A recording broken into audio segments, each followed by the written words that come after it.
on se retrouve, nous sommes dimanche 26 mai et j'introduis le premier daily vlog. Je suis à la bourre dans absolument tout ce que je dois faire aujourd'hui, mais bref, c'est parti, on y va.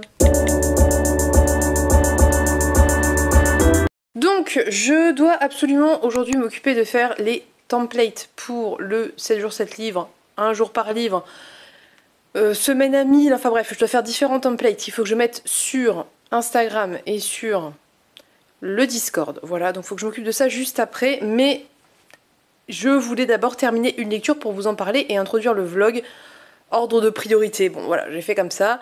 Du coup, j'ai terminé, comme je vous avais dit dans le vlog d'hier, cette lecture, puisqu'il me restait 50 pages, quelque chose comme ça. C'était trop bien, j'ai beaucoup aimé, j'en ai pas mal parlé, donc je pense que je vais pas trop y revenir aujourd'hui, mais j'ai trouvé que c'était très réussi, c'est très réussi parce que l'histoire est assez originale, enfin le pitch de base n'est pas forcément très original, mais c'est dans la manière dont se dénouent les choses que ça l'est beaucoup plus, et c'est très réussi en termes d'écriture, en termes de personnages. On a des personnages, je vous l'ai déjà dit, qui sont assez nuancés, avec des qualités, des défauts. Il n'y a pas de grands... Enfin, il y a des méchants, mais même les méchants sont pas forcément totalement des grands méchants, vous voyez. C'est vraiment très très réussi, franchement, pour un bouquin jeunesse, que ce soit pas trop manichéen, qu'il y ait des messages plus ou moins en sous-texte assez visibles, mais voilà, insérés dans l'histoire autour de la xénophobie, du racisme, du sexisme, etc., et un peu politique en fait. C'est quelque chose que j'aime beaucoup et c'est très bien fait ici, donc je suis très contente d'avoir découvert cette duologie. Je suis très contente d'avoir terminé une saga aussi, et comme je vous disais hier, je vais garder précieusement ces 2 volumes pour mon fils dans quelques années, parce que pour moi c'est vraiment une super histoire, autant sur le fond, sur la forme. J'aime beaucoup l'écriture de cette autrice, je trouve qu'elle a vraiment une plume qui fonctionne très bien, qui est assez claire, assez simple, mais en même temps qui a quelque chose de travaillé et voilà, qui prend pas les publics plus jeunes pour des idiots incapables de comprendre, qui utilisent du vocabulaire. Enfin, c'est vraiment, pour moi, un mélange très réussi, parfaitement réussi, et donc j'ai adoré. Voilà, j'ai vraiment adoré cette lecture. C'est pas un coup de cœur absolu, mais c'est une excellente, excellente lecture, vraiment pas très loin du coup de cœur, et je vous invite à découvrir si ça vous intéresse, ce que j'ai pu vous en dire dans le vlog d'hier, mais je vais pas trop m'étendre parce que sinon ça va durer 1000 ans. Donc voilà, très bonne lecture, très contente d'avoir terminé. Du coup, mon programme du jour, qui ne sera clairement pas respecté parce que c'est beaucoup trop ambitieux vu qu'il est déjà genre 14 h, j'aimerais avancer ça. Alors pas le terminer parce que je vais vous montrer après ce que je dois lire, mais avancer ça. Idéalement, j'en suis page 70, si je pouvais arriver au double, ça serait très chouette, et avancer comme ça un petit peu tous les jours pour ne pas le faire beaucoup plus traîné. Pareil, je vous en ai parlé hier, donc je vais pas y revenir, mais sachez juste que on attaque, enfin en tout cas j'attaque, c'est le 3e volume dans l'ordre chronologique, mais c'est le premier volume d'un nouvel arc narratif, d'un nouveau cycle. Donc si jamais vous voulez commencer les Annales du Disque Monde, vous pouvez commencer par ce 3e volume, puisque c'est un cycle totalement différent des 2 premiers, et c'est ça qui est très très chouette dans cette saga, c'est que vous pouvez attaquer par différents endroits et lire dans un ordre plus ou moins, voilà, que vous pouvez vous fabriquer plus ou moins, en sachant que évidemment il faut quand même commencer par les premiers livres de chaque cycle, donc il faut quand même respecter l'ordre au sein d'un cycle, mais au sein de la saga en elle-même il y a différents cycles. Par contre je me souviens plus du nombre d'arcs narratifs, etc. Mais bref, je vous en reparlerai quand j'aurai avancé. Et donc du coup, ma lecture, celle qui a été votée dans ma vidéo où je vous présentais 8 petites lectures, et celle qui doit ouvrir normalement un livre par jour, c'est Le Fort Intérieur et la sorcière de l'île Moufle de Stella Benson, cadeau que m'a fait Pénélope et que je dois lire aujourd'hui, mais honnêtement je ne suis pas certaine d'y arriver dans la mesure où c'est pas le plus petit, il fait quand même 280 pages, et même si c'est assez aéré, que c'est illustré et que je pense que ça peut très bien se lire, objectivement, vu qu'il est déjà 14 h et que j'ai aussi d'autres choses à faire, comme m'occuper de terminer le montage du vlog qui doit sortir en fin de journée, comme mes templates, etc. Je pense pas réussir à lire ça en entier, mais nous verrons bien. Dans tous les cas, j'ai noté les livres qui arrivaient en 2e place, et il y en a plusieurs, donc je vais vous redire les titres ici, maintenant tout de suite, et vous pouvez d'ores et déjà voter, et ça sera ma prochaine lecture du coup. Je ne retrouve pas mon petit papier où j'ai noté les livres, donc c'est pas grave. Ce que je vais faire, c'est que je vais chercher ça, attaquer mes lectures, faire ce que j'ai à faire. Je vous reprendrai un peu plus tard et je vous dirai quels étaient les 3 autres livres qui sont arrivés en deuxième position à égalité. Comme ça, vous pourrez choisir, mais il faut que je cherche ça, parce que je me suis pas bien organisée. J'ai commencé à filmer sans avoir tout ce qu'il fallait. Bref, du coup... Je vous laisse pour cette introduction, je vais faire mes templates, finir de m'occuper de mettre le vlog hebdomadaire en ligne, et ensuite j'attaque mes lectures et je vous reprends, je l'espère, en fin d'après-midi pour vous faire un petit point. Voilà, donc on se dit à plus tard. Coucou, petit bout de vidéo à l'arrache parce que je veux vous donner les 2 livres, et non pas 3, je crois que j'ai dit 3, qui arrivaient en deuxième position, juste après le fort intérieur qui a été choisi haut la main. C'était Lancelot s'avançait en armes et Jusque dans la terre de Sue Rainford. Si vous ne voyez pas du tout de quoi je parle, je vous remets en barre d'infos la vidéo où je présente cette petite palle de petits livres. Vous pourrez avoir les résumés, etc. Et voilà, donc n'hésitez pas en commentaire à voter pour le livre que vous aimeriez me voir sortir après le fort intérieur, en sachant que, à mon avis, vu qu'il est déjà 18 h, le fort intérieur ne sera pas lu aujourd'hui. Je pense que je le lirai clairement plutôt demain. Donc on va voir comment ça se goupille, mais il y a peu de chances que je le termine aujourd'hui, très honnêtement. Mais écoutez, de toute façon, je vous en reparle juste après. En attendant, vous pouvez toujours commencer à voter pour ma lecture suivante. Voilà, donc je vous laisse. Je vous reprends plus tard quand j'aurai eu le temps de lire, peut-être.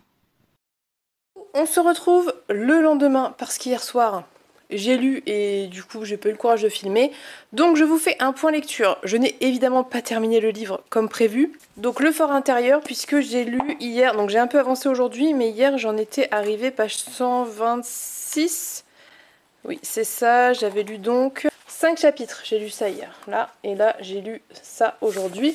Je vais le terminer aujourd'hui, hein. Je pense que ça va le faire, ça se lit assez bien. Alors, je suis un petit peu j'étais hier un petit peu plus perplexe qu'aujourd'hui, mais je vais vous reparler de mon sentiment hier soir en fermant le livre. J'étais un petit peu perplexe sur ces 126 premières pages, parce que c'est un livre qui a tous les éléments pour me plaire, c'est-à-dire qu'on a des sorcières, on a ce côté magique un peu caché, c'est un peu perché, il y a clairement des réflexions hyper intéressantes, mais je sais pas, j'étais complètement perdue dans ma lecture, je voyais pas du tout où ça allait, j'étais assez dubitative en fait, parce que c'est pas si évident que ça en fait. Donc voilà, hier quand j'ai refait mes livres, je comprends à peu près ce qui se passe, mais c'est vrai que c'est assez déstabilisant, c'est assez compliqué. Je pense que je vais pas réussir à vous faire le résumé parce que c'était assez confus dans ma tête. Je pense très honnêtement que le problème c'est que hier j'étais pas très concentrée parce que j'ai fait beaucoup de réseaux sociaux, donc beaucoup d'écrans, donc mon cerveau n'était clairement pas en phase. J'ai fait du montage pour le vlog que j'ai terminé hier juste avant de le poster. J'ai aussi fait un réel qui m'a pris un petit peu de temps parce que j'ai fait des plans de face et de dos et bref, voilà, bref. Donc j'ai eu du mal à me mettre dedans, à me concentrer et je suis pas sûre d'avoir saisi qui était qui, surtout qu'au début les personnages n'ont pas forcément de nom et de prénom, on donne des faux noms, des faux prénoms. Soit, ça me dérange pas forcément de pas tout saisir, mais c'est vrai que cette impression a persisté sur ces 120 pages et que du coup c'était un peu déstabilisant. Je voyais pas très bien où j'allais. Là, ce que j'ai lu, c'est un peu mieux, mais honnêtement, c'est toujours aussi perché, hein. C'est-à-dire que on sait pas trop la limite entre le réel, entre l'imaginaire, la fantaisie. Je pense que c'est totalement volontaire. Je pense qu'il y a cette volonté d'inclure la magie dans notre réalité et de faire de quelque chose qui pourrait être fantastique en fait de la fantaisie parce que c'est accepté assez naturellement par les autres personnages, mais c'est vrai que c'est un peu déstabilisant. Donc ce que je vais faire, c'est que je vais terminer ça, je vous en reparlerai dans le vlog de demain, et ensuite on a une nouvelle qui s'appelle Le Réveil d'une féerie, qui est assez court, mais apparemment qui est très chouette, puisqu'on a une préface d'Elisabeth von Harburg qui en parle un petit peu, que d'habitude je lis pas les préfaces, hein, voilà, mais là comme j'étais perdue, je l'ai lu pour voir si ça m'éclairait un petit peu, ça a un petit peu éclairé. Ça reste un bouquin qui est intéressant, mais c'est vrai que c'est un peu bizarre, un peu déstabilisant. Donc je ne sais pas quoi vous en dire, je vais continuer, je vous reprendrai demain, je vous en reparlerai. Du coup, je vous ai donné les votes pour, pas demain pour moi, mais après-demain. Attendez, je dis quoi là, j'ai une bêtise ou pas Du coup, oui, pas pour aujourd'hui, c'est-à-dire que les... Oui, bah oui, forcément, du coup. Du coup, je vous ai mis les votes des 2 livres dans lesquels vous pouvez choisir. Donc c'était Lancelot et Jusque dans la terre, je crois. Vous votez pour ça. Demain, j'attaquerai un de ces deux livres, celui qui aura le plus de voix, et je vous ferai voter au jour le jour en sachant que peut-être que j'inclurai des livres qui n'étaient pas dans ma palle d'origine, dans la mesure où Nadja m'a fait des cadeaux de livres très courts qui fonctionnent très bien, enfin voilà, donc peut-être que je mettrai d'autres livres, et puis j'ai aussi des services de presse, dont un que j'aimerais bien sortir, donc voilà, je vous mettrai tout ça à voter, vous choisirez, peut-être que si j'arrive à m'en sortir et que j'arrive à lire un de vos choix assez rapidement, bah j'en prendrai un autre, enfin je sais pas comment je vais goupiller ça, mais on verra. Toujours est-il que clairement pour hier, c'est un fail, mais je le savais puisque j'ai commencé à le lire à 18 h, ça me paraissait un petit peu compliqué et optimiste de le terminer hier, mais c'est pas très grave, puisque hier j'ai quand même terminé un livre.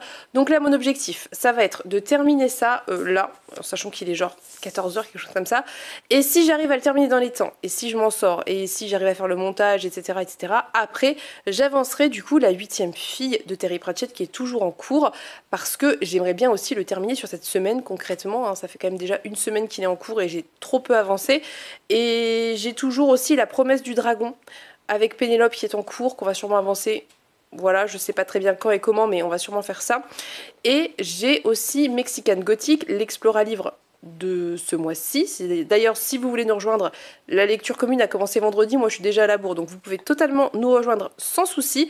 Donc c'est un petit peu mes objectifs du jour, je vais faire au fur et à mesure, on verra ce que j'arrive à faire ou pas. Voilà, on va pas non plus se mettre la pression, concrètement. Donc bref, donc ça a terminé, et puis après on verra ce que j'en fais, ce que je fais de tout ça. Je ne sais pas, je ne peux pas vous dire, très honnêtement. Je suis un petit peu larguée, j'ai passé une fin de mois un peu bizarre, un peu particulière. Je pense que c'est parce que j'avais beaucoup de lectures en cours, du coup j'avançais forcément très peu, donc ça a traîné. Donc là il faut vraiment que je me remette un petit peu dans un mood un peu plus dynamique en termes de lecture et que je me concentre sur une lecture en particulier. D'où l'intérêt de faire des daily vlogs et de vous faire voter les lectures, ça va m'obliger à me concentrer au moins sur une lecture à la fois. Très rapidement, j'ai attaqué le 8e tome des Aventuriers de la Mer. Je sais pas à combien j'en suis parce que vu que c'est un intégral que je lis, j'ai le pourcentage d'avancée de l'intégrale et pas du tome en cours. Mais bref, ça démarre plutôt pas mal. En fait, si j'ai bien compris et si je dis pas de bêtises, en VO, les intégrales que nous on a, c'est un seul tome. Si je me trompe pas, c'est ça. Du coup, peut-être que c'est pour ça que le 7e tome me paraissait long et pas hyper prenant. Ceci étant dit, comme j'ai toujours lu les intégrales plus ou moins d'affilée, même si parfois j'ai intercalé une petite lecture entre deux, je reste quand même dans l'idée que l'intégrale est un volume entier, mais ça m'arrange de valider les volumes un à un parce que ça me permet de pas avoir à terminer l'intégrale pour terminer des volumes, donc l'un dans l'autre c'est un peu de la triche, mais ça m'arrange quand même. Bref, donc ce 8e tome est plutôt intéressant, il y a une grosse accélération en termes d'action, notamment dans tout ce qui peut se passer à Terrillville, puisque là clairement, c'est sur les chapeaux de roue, on y va, quoi, ça fait pas semblant. Et tant mieux, parce que c'était un petit peu longué ce 7e tome. Donc je vais terminer le 8e tome, je vous en reparlerai. Je lis un petit peu tous les soirs, j'essaie de lire un chapitre par soir. Les chapitres sont assez longs, à chaque fois ils font entre 20-25 pages, parfois 30 pages. Donc je lis à peu près un chapitre par soir, et voilà. Donc rien de particulier à ajouter pour le moment sur cette lecture. Je vais voir où on va et comment ça se goupille, en sachant qu'il y a un 9e tome.